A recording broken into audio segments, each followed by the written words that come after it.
প্রিয় পরম মম। চেষ্টা করিবি যে ঠাকুর যে পুরুষোত্তম অবতারী যাহা যাহা ଆମେ ତ ଜାଣିନେ, କିନ୍ତୁ ଆମେ ଶିଖିବାକୁ ଆସି, ନିୟନ୍ତ୍ରିତ ହେବାକୁ ଆସି, ଭଲ ପାଇବାକୁ ଆସି, ଅନୁସରଣ କରିବା ଭିତର ଦେଇକି ଯାହା ଆମେ ଶୁଣିଲେ, ଯାହା ଆମେ ଜାଣିଲେ, ଯାହା ଆମେ ଡେମନଷ୍ଟ୍ରେସନ ଭିତର ଦେଇକି ଦେଖିଲେ, ସେଥିରୁ ଯାହା ଯାହା ଆମ ପ୍ରାଣକୁ ସ୍ପର୍ଶ କଲା, ଆକର୍ଷଣ କରିଲା, ଭଲ ପାଇବାର ବିଶ୍ୱାସ ଆସିଲା, ସେଇ କଥା ଗୁଡାକୁ ଆମେ ଗ୍ରହଣ କରିକି ଆମେ ଚାଲିବାକୁ ଚେଷ୍ଟା କରିଛୁ ଠାକୁରଙ୍କୁ ନେଇକି।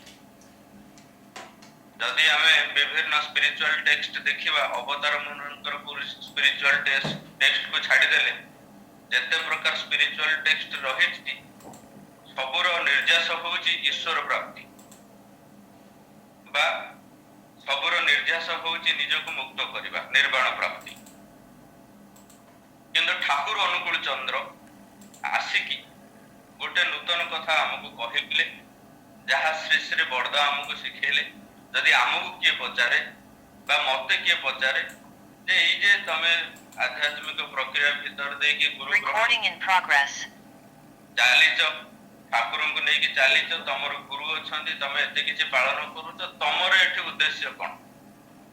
ତାହେଲେ ମତେ ଯଦି କିଏ ପଚାରେ, ତାହେଲେ ଶ୍ରୀ ଶ୍ରୀ ବଡ଼ଦା ଆମକୁ ଗୋଟେ କଥା ଶିଖେଇଲେ, ଆମର ଉଦ୍ଦେଶ୍ୟ ହଉଛି ଠାକୁର ପ୍ରାପ୍ତି।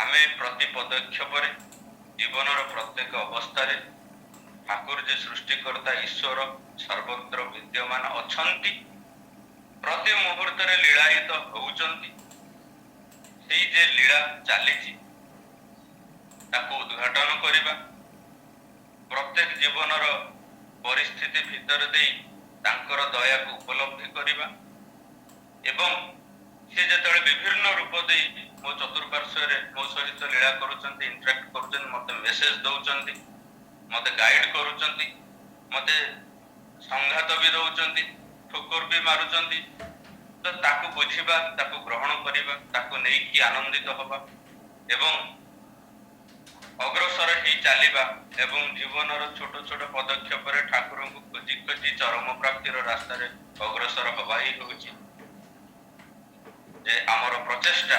ସେଇଟା ଟିକେ ଟିକେ କରିବା ଭିତର ଦେଇ, ଠାକୁରଙ୍କର ବହି ପଢିବା ଭିତର ଦେଇ, ରିସର୍ଚ୍ଚ କରିବା ଭିତର ଦେଇ, ଥିଓରିକୁ ପ୍ରାକ୍ଟିକାଲି ୱାର୍କଆଉଟ କରିବାକୁ ଚେଷ୍ଟା କରିବା ଭିତର ଦେଇ ଯାହା ଟିକେ ଟିକେ ଆମ ବୋଧର ବା ବୁଝିବା ଭିତରେ ଆସୁଛି ଯେ ଦିସ୍ ଇଜ ଦ ପ୍ରୋସେସ।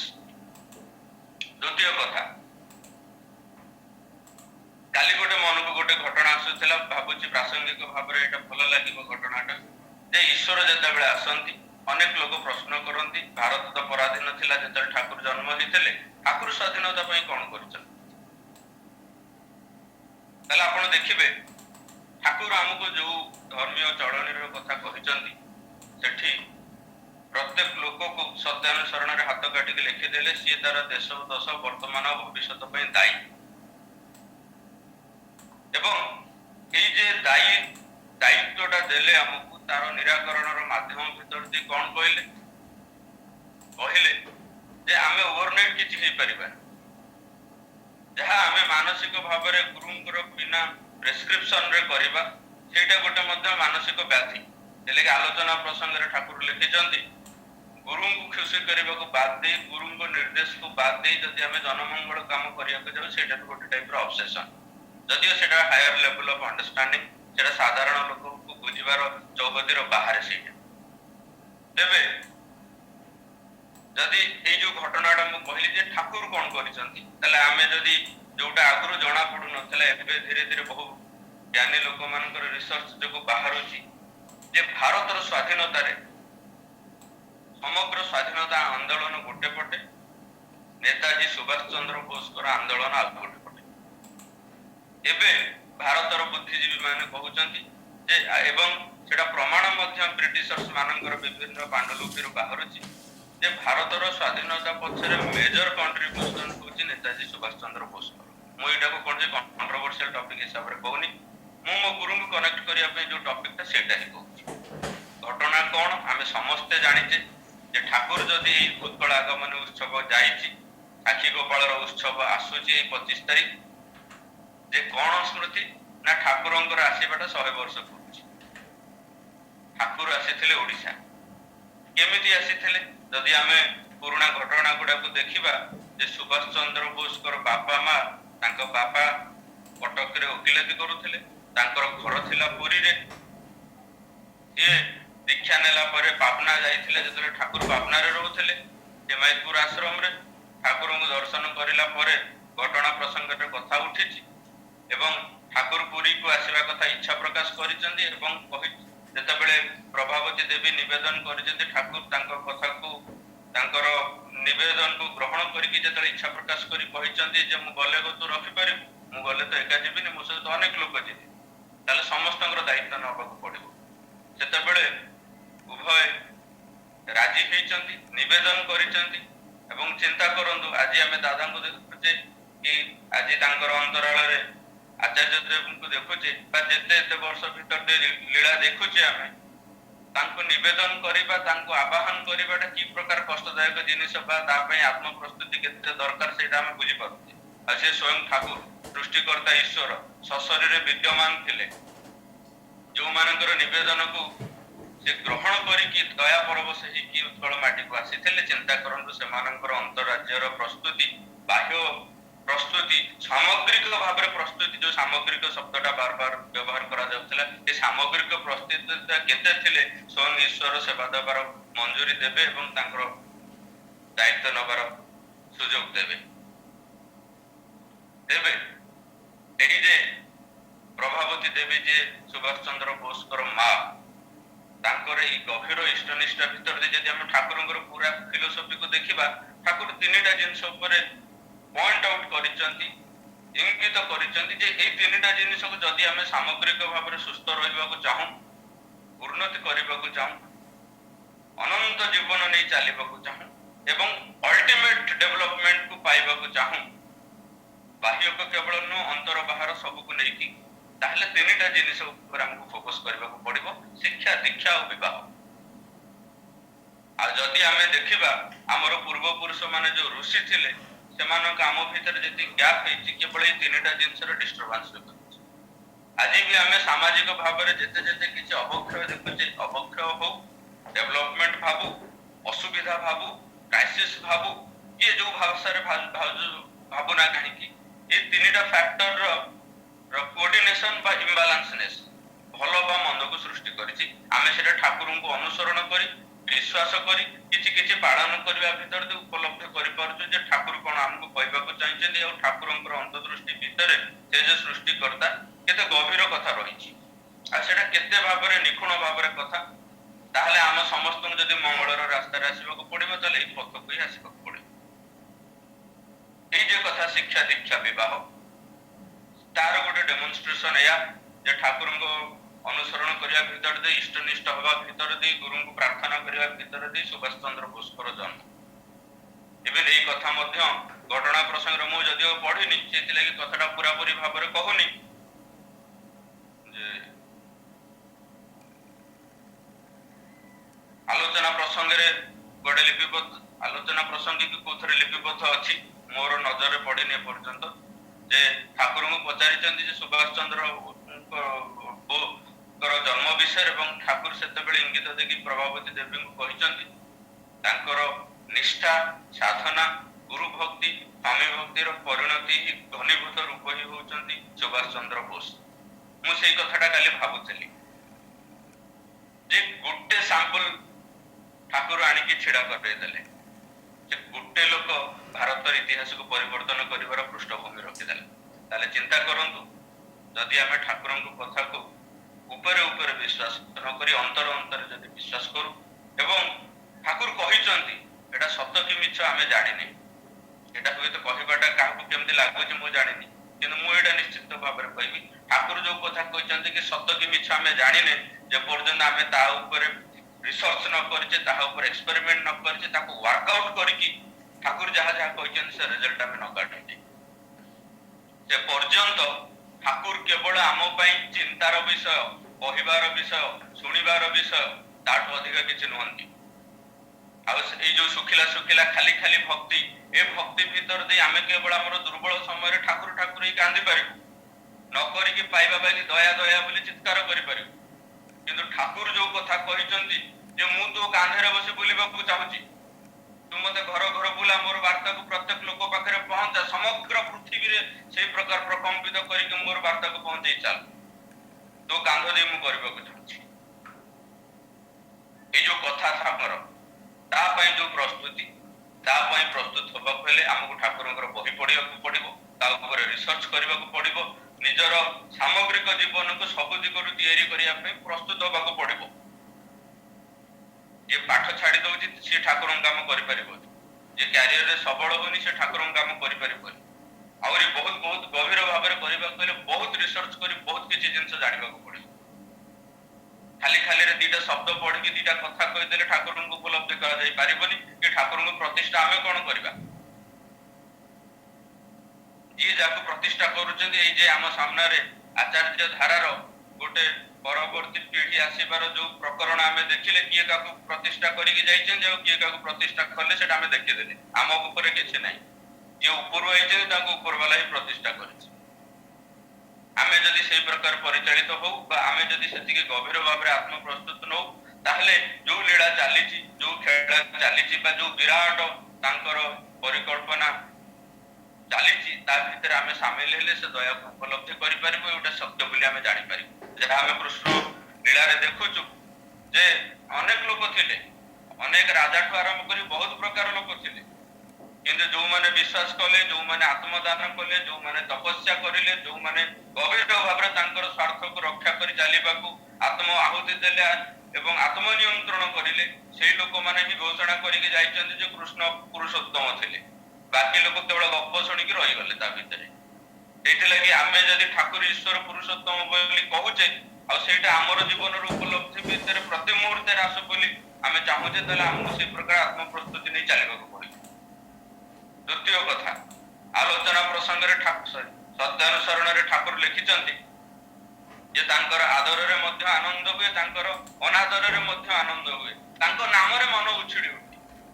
ଏଇ ଯୋଉ ତିନିଟା କଥା ସିଏ କହିଛନ୍ତି, ଯେପର୍ଯ୍ୟନ୍ତ ଆଦର ଆଉ ଅନାଦର ଭିତରେ ଦେଇ ମନ କଷ୍ଟ ପାଉଛି ସେ ପର୍ଯ୍ୟନ୍ତ ଆମେ ଆବଦ୍ଧ ରହିଛୁ, ଆମେ ମନଟାକୁ ତିଆରି କରିପାରିନୁ।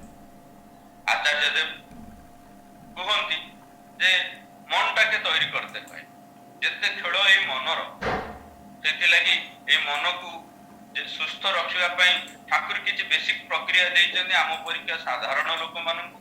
ଆମେ ଯଦି ତାକୁ ପ୍ରାକ୍ଟିକାଲି ପ୍ରାକ୍ଟିସ କରୁ, ହୁଏତ ଆମେ ଯୋଉ ମନର ଉତ୍ପୀଡ଼ନ ଭିତରେ ଦେଇ ଯାଉଛୁ ତାକୁ ଆମେ ଅନେକ ମାତ୍ରାରେ ବ୍ୟାଲେନ୍ସ କରିପାରିବୁ। ଆହୁରି କିଏ ଗଭୀର ଭାବରେ ଯଦି ପ୍ରସ୍ତୁତ କରେ, ତାହେଲେ ମନକୁ ସେଇ ପ୍ରକାର ଚେତନାର ସ୍ତରକୁ ନେଇପାରିବ ଯୋଉଠି ତା ମନରେ ତାର ଗୁରୁଙ୍କ ପ୍ରତି କୃତଜ୍ଞତା ବୋଧ ଆସିବ ଏବଂ ତାଙ୍କ ପାଇଁ କିଛି କରିବାକୁ ତା ମନରେ ଇଚ୍ଛା ପ୍ରକାଶ ହବ।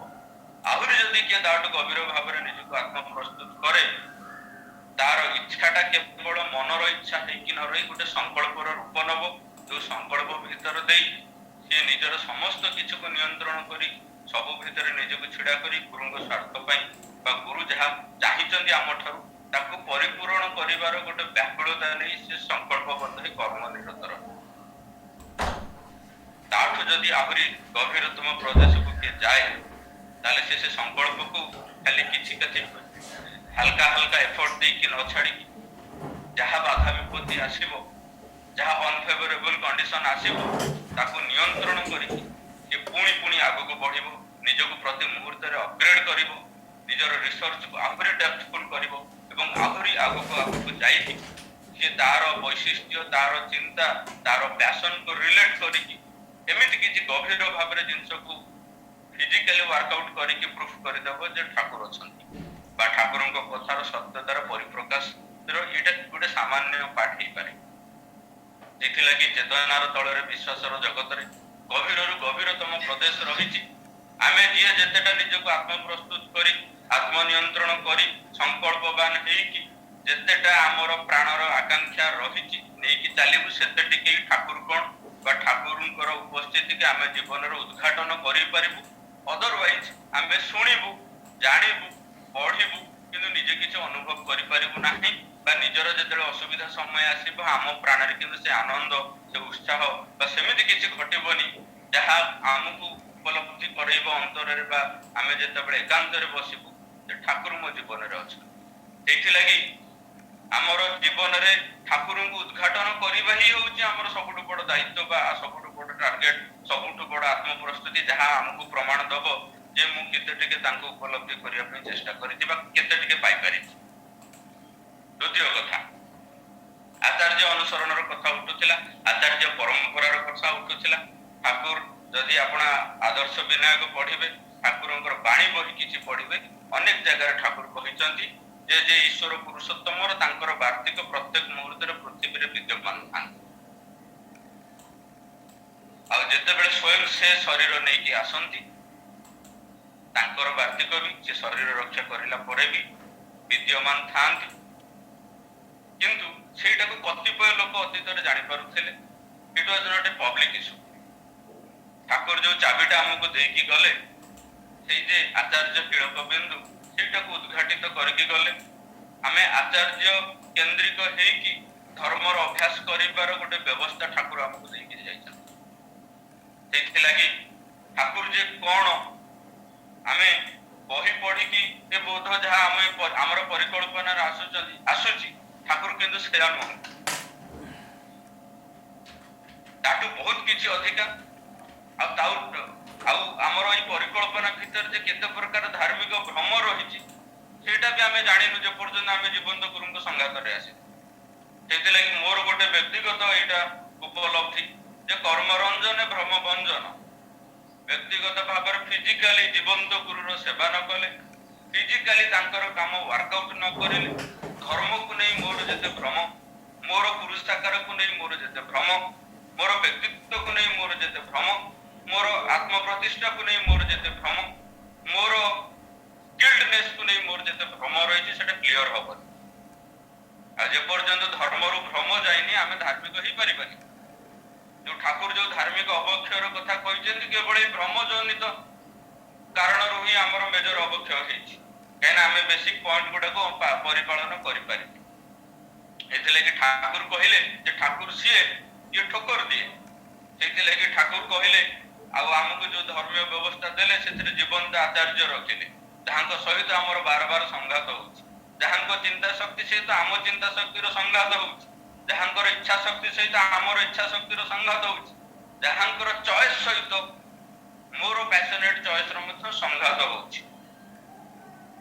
এই প্রত্যেক সংঘাত ভিতর দেই ମୁଁ ଆତ୍ମନିୟନ୍ତ୍ରିତ ହେଇପାରେ, ମୁଁ ଆତ୍ମ ବିକ୍ଷିପ୍ତ ହେଇପାରେ, ମୁଁ ଫ୍ରଷ୍ଟ୍ରେଟ୍ ହେଇକି ସାଇଲେଣ୍ଟ ହେଇପାରେ। ବିଭିନ୍ନ ପ୍ରକାର ଘଟଣା ମୋ ସହିତ ଘଟିପାରେ ଏବଂ এই ଘଟିବାଟା ମୋର ବ୍ୟକ୍ତିଗତ ରିସର୍ଚ୍ଚ, ମୋର ବ୍ୟକ୍ତିଗତ ପ୍ରିପାରେସନ, ମୋର ବ୍ୟକ୍ତିଗତ ଭଲ ପାଇବା, ମୋର ବ୍ୟକ୍ତିଗତ ଶିଖିବା ଆଉ ସର୍ବୋପରି ନିଜର ଇଗୋକୁ ସବଲାଇମ୍ କରିକି ଜୀବନ୍ତ ଭାବରେ ସରେଣ୍ଡର କରିବାର ମାତ୍ରା ଉପରେ ଡିପେଣ୍ଡ କରୁଛି। ଅନଫେଭରେବଲ କଣ୍ଡିସନରେ ଯେତେବେଳେ ଇଗୋ ହଟ୍ ହୁଏ, ଯଦି ଆମର ଭଲ ପାଇବା ନଥାଏ, ସେ ଇଗୋଟା ବିକ୍ଷିପ୍ତ ହେଇକି ଆମକୁ ବିକୃତ କରେ। ଗୋଟେ ସାଧୁ ଆଉ ଗୋଟେ କ୍ରିମିନାଲ ଭିତରେ ଫରକ କେବଳ ଏତିକି ଯେ ଯେତେବେଳେ ଲହଡ଼ି ଆସେ, ସେତେବେଳେ ଲହଡ଼ି ସହିତ ଲଢ଼େଇ କରନ୍ତି, ଯେତେବେଳେ ଲହଡ଼ିକୁ ନଈଗଲେ ହିଁ ଲହଡ଼ି ପଳେଇଯାଏ। ଯେତେବେଳେ କାଳ ପରୀକ୍ଷା ନିଏ ପ୍ରାରବ୍ଧର ବିଭିନ୍ନ ରୂପ ଦେଇକି, ସେତେବେଳେ ଯୋଉମାନେ ଆତ୍ମଦ୍ରୋହ କରନ୍ତି, ସେମାନେ ସହ୍ୟ ନ କରିପାରିଲେ ସେମାନେ କ୍ରିମିନାଲ ହେଇଯାଆନ୍ତି। এইଥିଲାଗି ବେଙ୍ଗଲୀରେ ଗୋଟେ କଥା ଅଛି, ଯାରା ସହେ ତାରା ରହେ, ଯାରା ସହେ ନା ତାରା ରହେ ନା। ଠାକୁର ପରିବାରରେ ଗୋଟେ କଥା ଅଛି, ଯାରା ମାନେ ତାରା ଜାନେ, ଯାରା ମାନେ ନା ତାରା ଜାନେ ନା। ସେଇଥିଲାଗି ଠାକୁର ସବଳତାର ଯୋଉ ପରିମାପ ଦେଇଛନ୍ତି, ତା ଭିତରେ ଗୋଟେ ଜିନିଷ ଦେଇଛନ୍ତି, ସେଟା ହେଲା ସହ୍ୟ କରିବାର ଶକ୍ତି ଆଉ ପେସେନ୍ସ। ସେଇଥିଲାଗି ଆମେ ଦେଖୁଛେ এই ଆଚାର୍ଯ୍ୟ ପରମ୍ପରା ଭିତର ଦେଇ ତାଙ୍କର ଚେତନାର ସୂକ୍ଷ୍ମତା ସହିତ ଆମର ବ୍ୟକ୍ତିତ୍ୱର କେତେ ଗ୍ୟାପ୍। ଆମେ ନିଜକୁ ମନେ ମନେ ବଡ ବଡ ଭକ୍ତ ଭାବିଲେ ବି, କିନ୍ତୁ ଯଦି ସୂକ୍ଷ୍ମ ଭାବରେ ବ୍ୟକ୍ତିଗତ ଭାବରେ ଦେଖିବା, ତାଙ୍କର ସେନ୍ସିଟିଭନେସ୍ ସହିତ ଆମର କିଛି ତୁଳନା ହିଁ ହୁଏ ନା। କିନ୍ତୁ ଠାକୁର ଯେ ତାଙ୍କୁ ଦାୟିତ୍ୱ ଦେଇଛନ୍ତି, ସେ ଯେ ଏତେ କିଛି ନେଇକି ଚାଲିଛନ୍ତି, ସେ ବି ଆମକୁ ସହ୍ୟ କରି ଚାଲୁଛନ୍ତି। ଏବଂ ପୂଜ୍ୟପାଦ ଦାଦା ତାଙ୍କ ସାରା ଜୀବନକୁ ଯୋଉମାନେ ଦେଖିଛନ୍ତି, ଜାଣିଛନ୍ତି ଯେ ପ୍ରକୃତରେ ସହ୍ୟ ଶକ୍ତିର ଯୋଉ ଜୀବନ୍ତ ମୂର୍ତ୍ତି ଗୋଟେ ଇଷ୍ଟ ସ୍ୱାର୍ଥ ପାଇଁ ହୁଏ, is the greatest personality ever. ଯାହାଙ୍କ ସହ୍ୟ ଶକ୍ତି ଉପରେ ଆମେ ମାନେ ଆଜି ଇଷ୍ଟ ଉପଭୋଗ କରି ଚାଲିଛେ। ସେଇଥିଲାଗି ଈଶ୍ୱର ଯେତେବେଳେ ଆସିଛନ୍ତି ସିଏ ତାଙ୍କର ଆଚାର୍ଯ୍ୟଙ୍କୁ ରଖିଛନ୍ତି ଏବଂ ଆଚାର୍ଯ୍ୟ ସାମଗ୍ରିକ ଭାବରେ ତାଙ୍କର ଇଚ୍ଛା ପାଇଁ ଯାହା କରିବା କଥା କରୁଛନ୍ତି। କିନ୍ତୁ ଠାକୁର ସତ୍ୟାନୁସରଣରେ ଗୋଟେ କଥା ଲେଖିଛନ୍ତି, ବିଶ୍ୱାସରେ ଅସ୍ତିତ୍ୱ ହରାଅ କିନ୍ତୁ ଲିଭି ଯାଉ ନାହିଁ। ବିସ୍ତାର ହିଁ ଜୀବନ, ବିସ୍ତାର ହିଁ ପ୍ରେମ।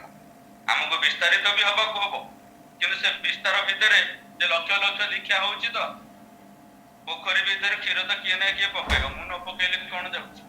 ଏଇଟା କିନ୍ତୁ ମୋର ଭଲ ପାଇବାର ପରିଚୟକ ନୁହଁ, ଧର୍ମ ପାଳନର ପରିଚୟକ ନୁହଁ, ଗୁରୁ ନିଷ୍ଠାର ପରିଚୟକ ନୁହଁ, ବା ଆନୁଷ୍ଠାନିକ ଭାବରେ ଧର୍ମ ପାଳନ କରିଲେ ବ୍ୟକ୍ତିତ୍ୱ ଗଜେଇବନି କି ଧର୍ମ ଭାବ ଜାଗ୍ରତ ହବନି।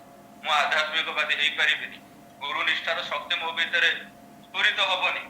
ଏଇ କିଛି ଦିନ ତଳେ ଗୋଟେ ଡିସ୍କସନ ହଉଥିଲା, କିଛି ୟଙ୍ଗ ଗୁରୁ ଭାଇ ମାନେ ଥିଲେ। ମୁଁ ତାଙ୍କୁ ପ୍ରଶ୍ନ କରିଲି, ମୁଁ କହିଲି ଯେ ଯଦି କେହି ପଚାରେ ଯେ ଦୀକ୍ଷା କଣ ପାଇଁ ଦରକାର, why we need a spiritual life, then what should you answer? ତ ସେଇ ଘଟଣା ଭିତରେ ଶେଷରେ ମୁଁ ମୋର ମତଟା ତାଙ୍କ ପାଖରେ ରଖିଲି ଏହା ଯେ ମୋର ଏଇଟା ବ୍ୟକ୍ତିଗତ ଭାବରେ ରିସର୍ଚ୍ଚ ଆଉ ବୁଝିବା ଯେ ମଣିଷ ଜୀବନରେ ମଣିଷର ଯେତେ ପ୍ରକାର ବ୍ୟକ୍ତିତ୍ୱ ହେଇପାରେ, ସର୍ବଶ୍ରେଷ୍ଠ ସବୁଠାରୁ ସବଳ ସଲିଡ ବ୍ୟକ୍ତିତ୍ୱ ହଉଛି ଭକ୍ତ ମାନଙ୍କର। ସେଇଥିଲାଗି ମଣିଷର ବ୍ୟକ୍ତିତ୍ୱର ସର୍ବଶ୍ରେଷ୍ଠ ପରିପ୍ରକାଶ ହିଁ ହଉଛି ଭକ୍ତି ଆଉ ଭକ୍ତ ହବା। ସେଇମାନେ ହିଁ ଜଗତର ସବୁଠାରୁ ସବଳ ବ୍ୟକ୍ତିତ୍ୱ। ସେଇଥିଲାଗି ଆମେ ଯଦି ଗୁରୁମୁଖୀ ଜୀବନ ଯାପନ କରୁ, ଆଧ୍ୟାତ୍ମିକ ଜୀବନ ଯାପନ କରୁ, ତାହେଲେ ଆମର ସୁବିଧା କଣ ହବ? ଯେତେବେଳେ ଆମେ ବଡ ହବାକୁ ଚାହିଁବା, ଆମର ଜୀବନର ରାସ୍ତାଟା ସହଜ ନୁହଁ। এই জীবনের রাস্তায় যেতবে ফ্রাস্ট্রেশন আসিব, ডিপ্রেশন আসিব, নেগেটিভ এনভায়রনমেন্ট আসিব বা এক্সট্রিম পজিটিভনেস আসিকি আমি যোউটি ভুল ডিসিশন নবা পই ওভার কনফিডেন্ট ହେଇଯିବ। এই ସବୁ আকিউট কন্ডিশন রে ଆମର ମନକୁ ଯେ ବାଲାନ୍ସ କରି ରଖିବ, ଆମର ବ୍ୟକ୍ତିତ୍ୱକୁ ଯେ ସବଳ କରି ରଖିବ, ଆମର ଚିନ୍ତା ଶକ୍ତିକୁ ଯେ ପରିଶୁଦ୍ଧ କରି ରଖିବ, ସେ ପ୍ରୋସେସଟା ହଉଛି କିନ୍ତୁ ଆଧ୍ୟାତ୍ମିକତା। ତାର କିଳକ ବିନ୍ଦୁ ହଉଛନ୍ତି ଗୁରୁ। ସେଇଥିଲାଗି ଆମକୁ ଆଧ୍ୟାତ୍ମିକତା ପ୍ରାକ୍ଟିସ କରିବାକୁ ପଡିବ। ସେଇଥିଲାଗି ଆମକୁ ଗୁରୁମୁଖୀ ଜୀବନ ଯାପନ କରିବାକୁ ପଡିବ।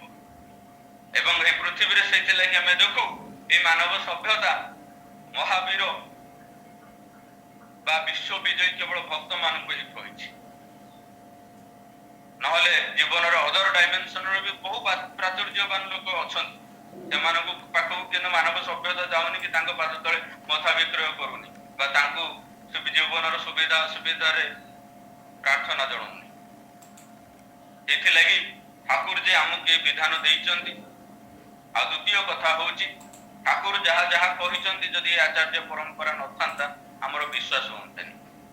କାହିଁକିନା ଠାକୁରଙ୍କର ବହୁତ ଗୁଡେ କଥା ଆମର ଚିନ୍ତା ଚେତନାର ବାହାର ଜଗତର କଥା। ଯେପର୍ଯ୍ୟନ୍ତ ଫିଜିକାଲ ଡେମନଷ୍ଟ୍ରେସନର କିଛି ବି ସିମ୍ବଲ ଆମେ ପାଇଲେ ଆମକୁ ଏଗୁଡା ଗପ ପରିକା ଲାଗିଥାନ୍ତା, କିନ୍ତୁ ଶ୍ରୀ ଶ୍ରୀ ବଡ଼ଦାଦାଙ୍କ ଜୀବନରେ, ପୂଜ୍ୟପାଦ ଦାଦା ତାଙ୍କ ଜୀବନରେ ଯୋଉମାନେ ବ୍ୟକ୍ତିଗତ ତାଙ୍କ ସଂସ୍ପର୍ଶରେ ଆସିଛନ୍ତି, ସଂଘାତରେ ଆସିଛନ୍ତି, ବିଭିନ୍ନ କର୍ମ ଭିତର ଦେଇ ଠାକୁରଙ୍କର ଇଚ୍ଛାକୁ ପରିପ୍ରକାଶ ପାଇଁ ସଂକଳ୍ପବାନ ହେଇଛନ୍ତି, ଅନେକ ଲୋକଙ୍କ ସହିତ ମୁଁ କଥା ହେଇକି ବୁଝିଛି ଯେ ସେମାନେ এই কর্ম করিয়া ভিতর দেই ছোট ছোট সহজ ভিতর দেই বিশেষ কিছু বেড়ে বেড়ে গোটে গোটে মুহূর্তের উপলব্ধি করিছন্তি। যে উপলব্ধি ভিতর দেই সেমানଙ୍କୁ উপলব্ধি ହେଇଛି যে এটা কিন্তু ঈশ্বরଙ୍କର দয়া, এইটা ହିଁ ঈশ্বরଙ୍କର উপস্থিতি। এবং ঈশ্বর যে ঈশ্বর কোটি পুরুষ ମାନଙ୍କର যে কথা ভিতরে যে ନିର୍ଭୁଲ ଜିନିଷଟା ଥାଏ, ଯୋଉ ଦୃଷ୍ଟିର ଜିନିଷଟା ଥାଏ, ତାର ପରିପ୍ରକାଶ ତାର ପରିପ୍ରମାଣ ଅନେକ ଜାଗାରେ ପାଇଛନ୍ତି ବୋଲି ଆଜି ଆମ ପରିକା ସାଧାରଣ ଲୋକ ଯୋଉମାନେ ଜେନେଟିକାଲ ଇଭଲ୍ୟୁସନ ଭିତର ଦେଇ ଆଜି ଏଇଠି ପହଞ୍ଚିକି ଠାକୁରଙ୍କୁ ପାଇଛୁ, କିନ୍ତୁ ଆମର ସାମାଜିକ ଚଳନ ଭିତର ଦେଇ ଧର୍ମକୁ ନେଇ ଯେତେ ପ୍ରକାର ଭ୍ରମ ରହିଛି ସେଥିରୁ କିଛି କିଛିଟା ମୁକ୍ତ ହେଇ ଆମେ ଏଇ କଥା ଗୁଡାକୁ ବୁଝିପାରୁଛୁ, ପାଳି ପାରୁଛୁ, ଅନୁସରଣ କରିପାରୁଛୁ, ଆନନ୍ଦ ଅନୁଭବ କରିପାରୁଛୁ। ଏଇଟା ହିଁ ଆମର ସୌଭାଗ୍ୟ ଏବଂ ତାଙ୍କର ଦୟା। କାହିଁକିନା ଯଦି ଦେଖିବେ ମୁଁ ମୋ ଜୀବନରେ ଅନେକ ପିଲାଙ୍କୁ ଦେଖିଛି ଯୋଉମାନେ ପ୍ରତିଲୋମ ବିବାହ କରିପାରିଥାନ୍ତେ, ଠାକୁରଙ୍କୁ ଭଲ ପାଇ ଛାଡିଛନ୍ତି। ଅନେକ ଲୋକ ଅଛନ୍ତି ଜୀବନରେ ଅନେକ କ୍ରିଟିକାଲ କଣ୍ଡିସନରେ ସୁଇସାଇଡ କରିବାକୁ ଯାଉଥିଲେ, କନଫେସ୍ ବି କରିଛନ୍ତି, କେବଳ ଠାକୁରଙ୍କୁ ଭଲ ପାଇ ଠାକୁରଙ୍କୁ ମନେ ପକେଇକି ସେମାନେ ତ୍ୟାଗ କରିଛନ୍ତି। ଅନେକ ଲୋକ ଅଛନ୍ତି ଲାଇଫରେ ଅନେକ ଜାଗାରେ ଫେଲିୟର ହେଇଯାଇଥାନ୍ତେ, ଲାଇଫର ଧକ୍କା ଆଉ ପ୍ରାରବ୍ଧର ଜୋରକୁ ସହି ପାରିନଥିଲେ, କିନ୍ତୁ ଠାକୁରଙ୍କ କଥା ମନେ ପକେଇ ଠାକୁରଙ୍କୁ ଭଲ ପକେଇ ସେମାନେ ପୁଣି ଜୀବନର ଉତ୍ତରୋତ୍ତର ଉନ୍ନତି କରି विशेष विशेष व्यक्तित्व ହେଇକି ପୁଣି ଇଷ୍ଟ ସେବାରେ ସାରା ଜୀବନ ପାଇଁ ସଂକଳ୍ପବଦ୍ଧ ହୋଇଛନ୍ତି। ସେଇଥିଲାଗି ଆମ ପରିକା ସାଧାରଣ ମଣିଷ ଯେ କେତେ ପ୍ରକାର ତର୍କ ବିତର୍କ ଦେଇ ଆତ୍ମସ୍ୱାର୍ଥକୁ ଠିକ ବୋଲି ପ୍ରମାଣ କରି ଚାଲେ, সেই ପ୍ରକାର ମଣିଷ ମଧ୍ୟ ଆଜି ଠାକୁରଙ୍କୁ ଭଲ ପାଇକି ନିଜର ଅନେକ ଗୁଡ଼ିଏ ଚିନ୍ତା ଶକ୍ତିକୁ ଆତ୍ମନିୟନ୍ତ୍ରଣ କରୁଛି। ଅନେକ ଗୁଡ଼ିଏ କର୍ମରେ ସମୟ ପାଇଲେ ପଇସା ପାଇଲେ ଘରେ ନିଥର ହେଇ ବସି ନ ରହିକି ନିରନ୍ତର ଯେ ପରିବେଶକୁ ଦବାକୁ ହବ, ପରିବେଶକୁ ବାଦ ଦେଇ ଯେ ଆମର ଅସ୍ତିତ୍ୱ ନାହିଁ ଏ କଥା ଠାକୁର କହିଛନ୍ତି। ଠାକୁରଙ୍କୁ ଖୁସି କରିବାକୁ ଯାଇକି ବୟସ ହେଇଗଲେ ବି ସେ ଘରେ ବସି ନ ରହିକି ବୁଲିକି ଯାଜନ କରୁଛନ୍ତି, ଠାକୁରଙ୍କର କଥା କହୁଛନ୍ତି, ଠାକୁରଙ୍କର ଦୀକ୍ଷା କରୁଛନ୍ତି। ଏଇଟା ହିଁ ତ ଆମ ଭିତରେ ପରିବର୍ତ୍ତନ ଆସିଛି। ଏଇଠି କିଏ ତ ଆମେ ମାନେ ଭଲ ପାଇ ପାରିଛେ, କିନ୍ତୁ ଏତିକିଟା ପରିପୂର୍ଣ୍ଣ ନୁହଁ। ଠାକୁର ଆମକୁ ଅନନ୍ତର ଜୀବନର କଥା କହିଛନ୍ତି। ଠାକୁର ବହୁତ କିଛି ଜିନିଷ ଯୋଉଟା କଥାଟା ଇଷ୍ଟ ପ୍ରସଙ୍ଗରେ ଶ୍ରୀ ଶ୍ରୀ ବରଦା କହିଛନ୍ତି ଯେ 10,000 ବର୍ଷ ପର୍ଯ୍ୟନ୍ତ ଠାକୁରଙ୍କୁ ଆସିବାକୁ ହବନି। ତା ମାନେ 10,000 ବର୍ଷ ପାଇଁ ଯାହା ସିଲାବସ୍, ଯାହା ଟାର୍ଗେଟ, ଯାହା ରିସର୍ଚ୍ଚ, ଯାହା ଉପଲବ୍ଧିର ବିଷୟ ଯଦି ମାନବ ସଭ୍ୟତା ବିବର୍ତ୍ତନମୁଖୀ ହେଇକି ତାର ଚରମ ଅବସ୍ଥାକୁ ଯାଏ, ଯାହା ଯାହା ପ୍ରয়োଜନ ଠାକୁର ଦେଇକି ଯାଇଛନ୍ତି। ଏଥିଲାଗି ଆମେ ମାନେ ସେତେ ଟିକେ ହିଁ ସୌଭାଗ୍ୟବାନ ହେଇପାରିବୁ ଯେତେ ଟିକେ ଆମେ ଆମର ସମସ୍ତ ଦିଗଟାକୁ ବାଲାନ୍ସ କରି କାହା ଉପରେ ନିର୍ଭରଶୀଳ ନ ହୋଇ ନିଜେ ନିଜର ଦାୟିତ୍ୱ ନେଇ ଗୁରୁଙ୍କୁ କାନ୍ଧରେ ନେଇକି ପାଦେ ପାଦେ ଚାଲିପାରିବୁ, ବୁଲି ପାରିବୁ, କରିପାରିବୁ, ଅନେକ ଜିନିଷକୁ ଉଦ୍ଘାଟିତ କରିପାରିବୁ। ଏବଂ ଯେତେ ଯେତେ ଆମେ ସେଇଟାକୁ ବ୍ୟକ୍ତିଗତ ଭାବରେ ଉପଲବ୍ଧି କରିପାରିବା, ସେତିକି ହିଁ ଆମ ଜୀବନ ଦେଇ ଠାକୁରଙ୍କ ପ୍ରତି, ଠାକୁରଙ୍କର ସ୍ୱାର୍ଥ ପ୍ରତି ମୋର ପରିପ୍ରକାଶ। କାହିଁକିନା ମୋ ପରିବେଶରେ ମୋ ଲୋକମାନେ ଠାକୁରଙ୍କୁ ସେତେ ଟିକେ ମାନିବେ, ମୋର ବୁଝିବା ପ୍ରସ୍ତୁତି, ଚଳଣି, କଥାବାର୍ତ୍ତା, ବ୍ୟବହାର ଭିତରେ ଦେଇ ଯେତେ ଟିକେ ସେମାନେ ଫିଲ୍ କରିବେ ଠାକୁର ସୃଷ୍ଟିକର୍ତ୍ତା ଈଶ୍ୱର ହେଇପାରନ୍ତି। କିନ୍ତୁ ମୋ ପାଖରେ ଯେତେ ଟିକେ ପ୍ରତିଫଳିତ, ମୋ ପରିକା ମୋ ବିଶ୍ୱାସ, ମୋ ଚଳଣି ନେଇ ମୋ ପରିବେଶରେ ମଧ୍ୟ ସେତେ ଟିକେ ପ୍ରତିଫଳିତ ମତେ କେନ୍ଦ୍ର କରିକି। ସେଇଥିଲାଗି ପ୍ରତ୍ୟେକ ମୁହୂର୍ତ୍ତରେ ପ୍ରତ୍ୟେକ ଜାଗାରେ ମୋ ଠାକୁରଙ୍କର, ମୋ ଗୁରୁଙ୍କର ପ୍ରତିନିଧି ହଉଛି ମୁଁ, ଆଉ କେହି ନୁହଁ। এই কথাটাକୁ ଯେତେ ଯେତେ ଆମେ ଉପଲବ୍ଧି କରିପାରିବୁ, ଉପଲବ୍ଧି ଅନୁଯାୟୀ, ଆତ୍ମ ପ୍ରସ୍ତୁତି ଅନୁଯାୟୀ, ଆତ୍ମନିୟନ୍ତ୍ରଣ ଅନୁଯାୟୀ ଅସୁବିଧା ବି ଆସିବ, ନିୟନ୍ତ୍ରଣ ବି ହବ, ସାମଞ୍ଜସ୍ୟ ବି ରକ୍ଷା କରିବାକୁ ପଡିବ ଏବଂ ସମାଧାନମୁଖୀ ହେଇକି ଚାଲିବାକୁ ପଡିବ। ଠାକୁରଙ୍କର ଯେ କଥା, ଯେଉଁମାନେ ଶକ୍ତିମାନ ସେମାନଙ୍କର ନଜର କିନ୍ତୁ ନିରାକରଣ ଦିଗରେ। ସେଇଥିଲାଗି এই যে নিরাকরণমুখী জীবন যাপন করিবা লাগি যে সংকল্প দরকার, যে প্রস্তুতি দরকার, যে অন্তর্দৃষ্টি দরকার, যে সংঘাত দরকার, তা পাই ঠাকুর জীবন্ত আচার্য ধারা রখিছেন। আমি যেতবে নিথর হয়ে যাচ্ছে ঠাকুর କହିଛନ୍ତି প্রতিদিন যাজন করিয়া, সତରେ কଣ ଆମେ କରିପାରୁଛେ? ଠାକୁର କହିଛନ୍ତି ଅନେକ ଜିନିଷ ଅଭ୍ୟାସ କରିବାକୁ, ସତରେ କଣ ଆମେ କରିପାରୁଛେ? ଆମେ ସେତେ ଉଦ୍ଦୀପ୍ତବାନ ଜୀବନ୍ତ ବ୍ୟକ୍ତିତ୍ୱ ହେଇନି, କିଏ ହେଇଥାଇପାରେ, ମୁଁ ମୋ କଥାଟା କହୁଛି। କିନ୍ତୁ ଯେତେବେଳେ ଆଚାର୍ଯ୍ୟଙ୍କୁ ଭଲ ପାଉଛେ, ସିଏ ଦିଟା କଥା କହୁଛନ୍ତି, ଦିଟା କାମର ଦାୟିତ୍ୱ ଦଉଛନ୍ତି ବା ଗୋଟେ ଆହ୍ୱାନ ଦଉଛନ୍ତି ବା ପ୍ରସଙ୍ଗ ଛଳରେ କିଛି କହିକି ଛାଡି ଦଉଛନ୍ତି, ତା ଭିତରେ ଦେଇ କିନ୍ତୁ ଆମେ ତାଙ୍କୁ ଭଲ ପାଇବାର ଆକର୍ଷଣରେ ଅଜାଣତରେ ସକ୍ରିୟ ହେଇ ବହୁତ କିଛି କରିପାରୁଛେ, ଯାହା ଆମେ ନିଜେ ନିଜେ ଭାବିଥିଲେ ବି କରିପାରିନଥାନ୍ତି। ଏଇଟିକେ ହିଁ ଠାକୁରଙ୍କର ଦାୟିତ୍ୱ ଆଚାର୍ଯ୍ୟ ଧାରା ଭିତରେ ଦେଇ। ଏଥିଲାଗି ଅନେକ ଲୋକ ଅନେକ ପ୍ରକାର କଥା କହନ୍ତି, କିନ୍ତୁ ଏତେ ବର୍ଷର ବିଭିନ୍ନ ପ୍ରକାର ମତବାଦ, ଚିନ୍ତା, ଠାକୁରଙ୍କର ଲିଟରେଚର ପଢି, ଫିଜିକାଲି କିଛିଟା ସେବା ଦେବାର ସୁଯୋଗ ପାଇ ତାଙ୍କର କଥା ଶୁଣିକି ମୋର ଯାହା ବ୍ୟକ୍ତିଗତ ଉପଲବ୍ଧି, সেই উপলব্ধিটা এয়া যে तुम जैसा राम को वैसा तुमको राम, डाई चलो तो डाई, बाई चलो तो बाई। मोर गुरु, मोर आचार्य, मोर ठाकुर मो पाखरे सेते टिके सेई प्रकार मोर अंतरर विश्वास, व्यवहार आ तांको रक्षा करि चलिबाटा जो प्रकार। ता सहित परिवेशर कौनसी संपर्क नाही, जदिओ परिवेश प्रभावित करे और प्रभावित हुए ମଧ୍ୟ। एटा किंतु गोटे व्यक्तिगत प्रस्तुति, व्यक्तिगत उपलब्धि एवं व्यक्तिगत संकल्प। एइथिरे जो माने जेते आगे अछंती परिवेश प्रति सेमानकर कमांड सेते अधिका एवं सेई माने वास्तव भावरे निज सहित परिवेश अनेक किछि कर्म करिकि अनेक लोकଙ୍କୁ इष्टमुखी करि पारिछन। निज निजर क्षमता वैशिष्ट्य ଏବଂ ସଂକଳ୍ପକୁ ଧରିକି। ଏଥିଲାଗି ଏହି ସମୟରେ ମୁଁ କେବଳ ଏତିକି ଆହ୍ୱାନ କରିବି ଯେ ପ୍ରଥମେ ଆମେ ଜାଣିବା ଯେ ଠାକୁର କ'ଣ କହିଛନ୍ତି। ଯଦି ଠାକୁରଙ୍କର ବହି ନ ପଢୁ, ଏ କଥା ଗୁଡା ନ ଜାଣୁ, କେବଳ ଗପ ଇଏ ଆଉ କିଛି ନୁହଁ। ଲୋକ ଗପ ଶୁଣନ୍ତି, ଫୋପାଡ଼ି ଦେଇକି ପଳେଇ ଯାଆନ୍ତି। ଆମେ ମଧ୍ୟ କିଛି ଗପ ଶୁଣୁଛେ ଏଣ୍ଟରଟେନମେଣ୍ଟ ପରିକା, କାହିଁକିନା ଆମକୁ ଟାଇମ ପାସ୍ କରିବାର ଅଛି ଜୀବନରେ, କାହିଁକିନା ଆମ ଜୀବନରେ କିଛି ଭ୍ୟାଲ୍ୟୁ ନାହିଁ। ଆଉ ଯୋଉମାନଙ୍କୁ ଲାଗୁଛି ଜୀବନରେ ଭ୍ୟାଲ୍ୟୁ ଅଛି, ୟଙ୍ଗ ଏନର୍ଜେଟିକ ଅଛନ୍ତି, then you do practice, you do research. ନିଜ ପରୀକ୍ଷା ନିଜର ଥିଙ୍କିଂ ଷ୍ଟାଇଲରେ ଠାକୁରଙ୍କୁ ନେଇ ଗୋଟେ ବିରାଟ କିଛି ସଂକଳ୍ପ ନିଆଯାଉ। ନିଜର ସମସ୍ତ ଦିଗଟାକୁ ବାଲାନ୍ସ କରି ଇଏ ଦେଲେ ହବ ସିଏ ଦେଲେ ହବ ସେଇଟା ନାହିଁ। ଦୁନିଆରେ ଯୋଉମାନେ ରିସର୍ଚ୍ଚ କରି ଏତେ ଏତେ କିଛି ସାଇଣ୍ଟିଷ୍ଟ ମାନେ ଦେଇଛନ୍ତି, ତାଙ୍କୁ କେହି କିଛି ଦେଇନି। ତାଙ୍କର ହୃଦୟର ଏକାନ୍ତ ଉଦ୍ଦାମ ଆକାଂକ୍ଷା ନେଇକି ହିଁ ସେମାନେ କରିଛନ୍ତି। ଯଦି ଠାକୁର କହିଲେ ତୁମେ ଛାଡ ନାହିଁ, ତୁମର ଅମ୍ଳାନ ଚେଷ୍ଟା ହିଁ ତୁମକୁ ମୁକ୍ତି ଆଡକୁ ନେଇଯିବ, ଆଉ ମୁକ୍ତିଦାତା ଠାକୁର। ସେଥିଲାଗି ଆମର ଠାକୁର ଦରକାର। ଠାକୁରଙ୍କୁ ଉପଭୋଗ କରିବା ପାଇଁ ଏ ଜଗତରେ ସବୁ କିଛି ଦରକାର, କିନ୍ତୁ ସେତେ ଟିକେ କରିପାରିବି ଯେତେ ଟିକେ ମୁଁ ନିଜକୁ ପ୍ରସ୍ତୁତ କରିପାରିବି। ଏଥିଲାଗି ଠାକୁରଙ୍କର କଥା ଜାଣିବା ଦରକାର। ଠାକୁର କ'ଣ ଚାହିଁଛନ୍ତି ତାକୁ ପ୍ରାକ୍ଟିସ କରିବା ଦରକାର। ନିୟମିତ ଭାବରେ ସେଲ୍ଫ ଆନାଲିସିସ୍ କରିବା ଦରକାର।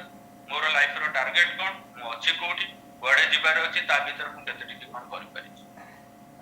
ଆଉ ଯୋଉ ବେସିକ ଜିନିଷ ରହିଲା ଶିକ୍ଷା ଦୀକ୍ଷା ବିବାହ, ସେଇଟା ମୁଁ ଜାଣିବି, ମୁଁ ପରିବେଶରେ ଆୱାର କରେଇବି, କାହିଁକିନା ପରିବେଶ ଦ୍ୱାରା ହିଁ ଆମେ ଇନଫ୍ଲୁଏନ୍ସ ହଉଛେ। ପରିବେଶରୁ ହିଁ ଆମେ ସବୁ କିଛି ଆହରଣ କରି ଆଜି ବଞ୍ଚିଛେ। ସେଇଥିଲାଗି ଯାହା ଯାହା ପରିବେଶରୁ ପାଇକି ଆମେ ପୁଷ୍ଟ ହେଇଛେ, ପରିବେଶକୁ ମଧ୍ୟ ପରିପୁଷ୍ଟ କରିକି ଯିବା।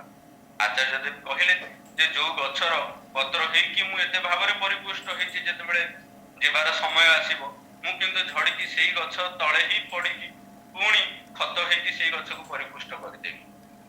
એટલે ଶେଷରେ ଗୋଟେ କେବଳ ଛୋଟ ଘଟଣା କହିବି, ସାରିବି। ଯେହେତୁ ଅନୁଭୂତିର କଥା କହିଥିଲେ, ପୂଜ୍ୟପା ଦାଦାଙ୍କର କଥା ବହୁତ ମନେ ପଡୁଛି। ଯେ ଯେତେବେଳେ ସାଉଥ ଟୁର ସାରିକି ପୂଜ୍ୟପା ଦାଦା ଆସିଲେ ଆଉ ବିଶାଖାପଟ୍ଟନମରୁ ଆସିକି ପୁରୀରେ ପହଞ୍ଚିଲେ, ସେଦିନ ଖରାବେଳେ ପୂଜ୍ୟପା ଦାଦା ଯୋଉ ପୁରୀରେ ବସନ୍ତି, ନାଟମଣ୍ଡପ ପୂର୍ବରୁ ଯୋଉ ବାରେଣ୍ଡାରେ ବସିଛନ୍ତି, କେହି ନାହାନ୍ତି। ଆଉ ଗୋଟେ ଟର୍କିଶ ଧରିକି ତାଙ୍କୁ ସେବାଟା ଦଉଥାଏ। ତ ଏଇ ସମୟରେ ମୋ ମନରେ ଅଶରୀରୀ ମାନଙ୍କୁ ନେଇ କିଛି ଚିନ୍ତା ଚାଲୁଥାଏ। ତ ମୁଁ ଦାଦାଙ୍କୁ ମାଛି ଯୋଉମାନଙ୍କୁ ଘଉଡଉଥାଏ, ସେଇ ସମୟରେ ଦାଦା ମତେ ଅନେଇଲେ। ମୁଁ ସେମିତି ଚୁପଚାପ ଛିଡା ହେଇକି ମୁଁ ଯେତେବେଳେ ବି ପାଖରେ ଆଇଦର ନାମ କରିବାକୁ ଚେଷ୍ଟା କରେ ବା ମୋ ମନରେ ବହୁତ ପ୍ରକାର ଚିନ୍ତା ଯାହା ଯାହା ଯୋଉ ସମୟରେ ଭାଇବ୍ରେସନାଲି ଆସେ, ଆଇ ଟ୍ରାଏ ଟୁ ଫୋକସ। କାହିଁକିନା ତାଙ୍କ ଅରା ଭିତରେ ବହୁତ ଏନର୍ଜି ରହିଛି, ବହୁତ କିଛି ଆମେ ଗେନ୍ କରିପାରିବା। ତ ମାଝୀ ଭାଇଙ୍କୁ ଦାଦା ଡାକିଲେ ଆଉ କହିଲେ ଯେ ତୁ ଭୂତ ଦେଖିଛୁ? ଦେଖିଲା ଆଜ୍ଞା ହଁ ଦେଖିଛି। ସେଇଠୁ ଦାଦା କହିଲେ କୋଉଠି ଦେଖିଛୁ? ଏଇଠି ଦେଖିଛୁ ମାନେ ପୁରୀ ଠାକୁର ବାଟରେ? ନା ଆଜ୍ଞା ଦେଖିଛି। ନା ସେ କେମିତିଆ, କୋଉଠୁ ଆସେ, କୋଉଠୁ ଯାଏ, କିଛି କିଛି କଥା ହେଇକି ତାପରେ ପୂଜ୍ୟପା ଦାଦା ହାତ ଠାରି କଲେ, ସେ ଏଇପଟେ ଏଇ ରାସ୍ତା ଦେଇକି ସିଆଡେ ପଳେଇ ଯାଏ ନା? ମାଝୀ ଭାଇ କହିଲେ ହଁ। ଏଇଟା ଗୋଟେ ଛୋଟ ଘଟଣାଟେ, କିନ୍ତୁ ଏଇ ଘଟଣାକୁ ଯିଏ ଯୋଉ ପ୍ରକାର ବୁଝିପାରିବେ, ମୋ ଉପସ୍ଥିତିରେ ଘଟଣାଟା ଘଟିଲା, ମୁଁ ମୋ ପ୍ରକାର ବୁଝିଲି ଯା ବୁଝିବା କଥା। ଏଇଟା ଯେହେତୁ ତାଙ୍କ ସହିତ ସମୟ କାଟିବାର ବ୍ୟକ୍ତିଗତ ଭାବରେ ଗୋଟେ ଶେଷ ସମୟ ଥିଲା, ଆଉ ଶେଷ କଥା ବି ସେଦିନ ସିଏ ଜଷ୍ଟ ଖାଲି ତାଙ୍କର ହେୟାର କଟିଂ ଟାଇମରେ ମତେ ଖାଲି କହିଥିଲେ, ଭାଇ ମତେ ଗୋଟେ ଟର୍କି ଚାଣି ଦବ, ପଦେ କଥା ହିଁ। ସେ କଥାର ଆହ୍ୱାନଟା ଏବେ ବି କାନ ଭିତରେ ବାଜୁଛି। ଆଉ ତାଙ୍କର ଉପସ୍ଥିତିଟା ପ୍ରତି ମୁହୂର୍ତ୍ତରେ ହିଁ ଯେମିତି ଅନୁଭବ କରୁଛି ଯେ ଠାକୁର ତାଙ୍କୁ ଆମ ପାଇଁ ରଖିଥିଲେ। ଆମେ ଯେତେ ଟିକେ ତାଙ୍କ ପାଖରେ ଯୁକ୍ତ ହେଇପାରିଲୁ, ସିଏ ତାଙ୍କ ଭିତରେ ଦେଇ ଠାକୁରଙ୍କୁ ଘୋଷଣା କରି ଗଲେ ଏବଂ ତାଙ୍କର ସଂଘାତ ଭିତରେ ଦେଇକି ଆମ ଜୀବନରେ ଠାକୁରଙ୍କୁ ସଚଳ ଆଉ ସଜୀବ କରିକି ରଖିଦେଇଥିଲେ।